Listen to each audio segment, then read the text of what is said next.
Hello everyone.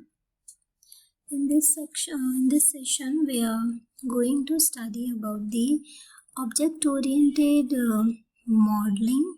That is the one thing, and another is the object-oriented approach.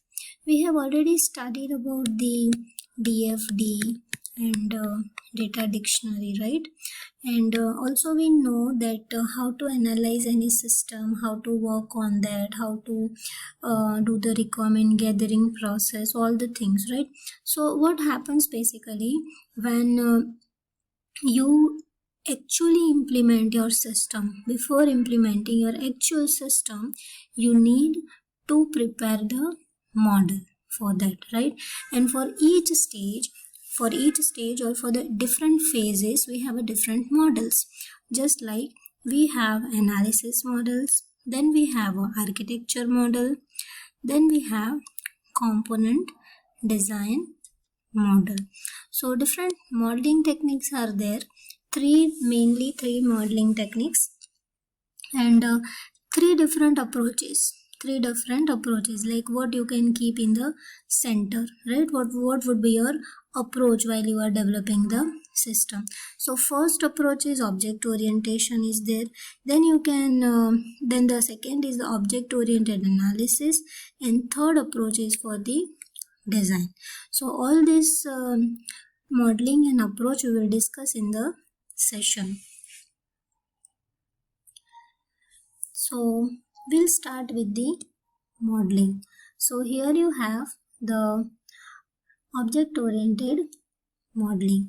First model is the analysis model.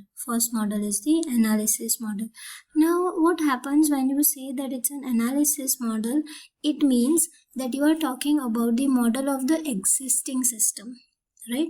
When you develop the system, there must be some existing system, right? So analysis model means a model of the existing system, not the new. Because keep in mind, we are talking about the analysis means before preparing anything. This is the first phase. So of course you need model of the existing system.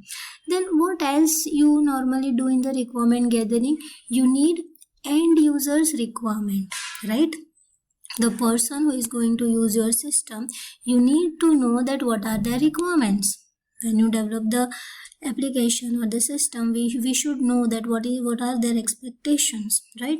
And so in the analysis model, first we check for the existing system, then we know the requirement of the end user, and then high level understanding of possible solution to those requirements. High level understanding, what does it mean? High level understanding means and of a possible solution.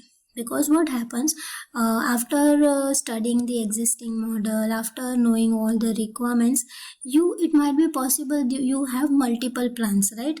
After requirement gathering, let's say plan A, plan B and plan C, you come with three different plans. But what is the possible solution? All three are possible, suppose, but which one is best? High level understanding of a possible solution to those requirements. And till this, let's say model A, model B and model C, and if I say finally that B model will work perfectly fine. So all these things comes under the analysis model, right? So analysis model, three things.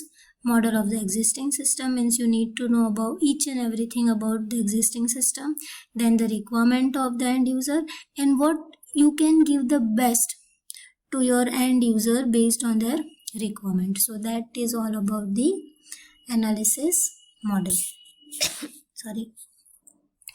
After that, architecture model. What comes under the architecture model? An evolving model of the architectural structure of the solution to the requirements defined in the analysis model.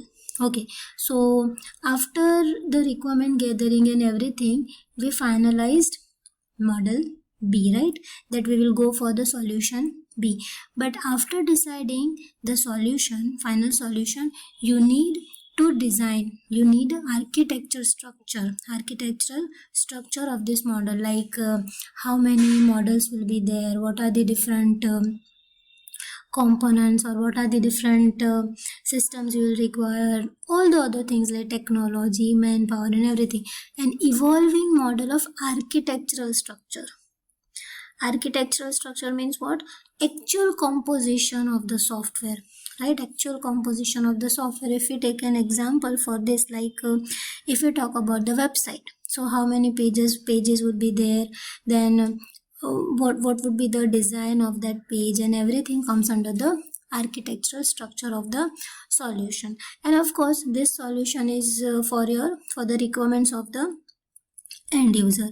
And then primary focus, when we talk about the architectural model, our primary focus, the main focus is on the architecture, as I told you that different components, then what are the different interfaces and structure, deployment structure, that how will you deploy your application, all things, means a complete architecture. You can also consider it as a blueprint of your project. Just like when we build a house or the building, we have the prototype, right? That small prototype, that is nothing but the architecture model, which contains components, then interface, then deployment structure, everything. Sorry.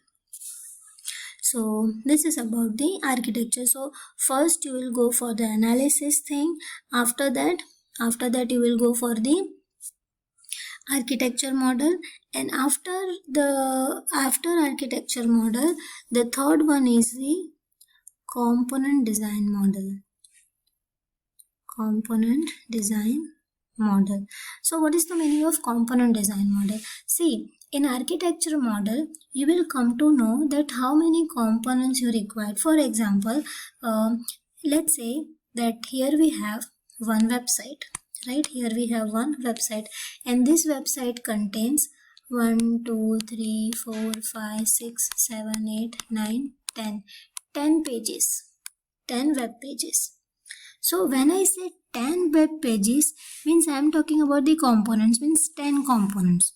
But after deciding 10 pages, I need to design each and every page, right? And for that we have a component design model. Means here in the component design model, we will design each and every component, each and every page.